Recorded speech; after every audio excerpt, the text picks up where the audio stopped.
The writer had always struggled with writer's block, until one day he found an old typewriter at a garage sale.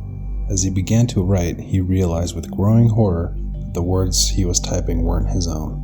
The children had always been afraid of the basement, claiming that there was a monster down there, but when the parents finally went to investigate, they found that the children were right and the monster had been there for a very long time. My friends and I were playing hide and seek in the abandoned house on the edge of town when I heard someone whisper my name. It wasn't until I was alone in the dark that I realized all my friends were accounted for. Every night I hear scratching and tapping on my bedroom window. I always assumed it was just a tree branch, until I realized that the tree was on the other side of the house. My wife and I were watching TV when the power went out. As we sat in the dark, I heard a voice whisper, "I'm still here," in my ear, even though my wife was the only one in the room. As I climbed the stairs to my apartment, I heard a faint whisper in my ear.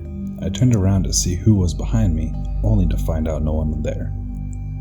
But when I looked back up, I saw my own face staring back at me from the top of the stairs. My new job required me to work the night shift at a morgue. One night, I found myself staring at the body of a woman who looked exactly like me, only dead and with a smile on her face. As I reached out to turn off the bedside lamp, I saw my own reflection in the mirror, eyes wide and staring back at me. But as I looked closer, I realized that the reflection wasn't quite the same as me, and its smile only grew wider.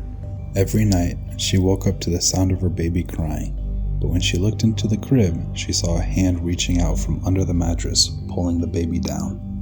The doll had always been her favorite toy, but lately it seemed to move on its own. One night, she woke up to find it standing on the foot of her bed, watching her.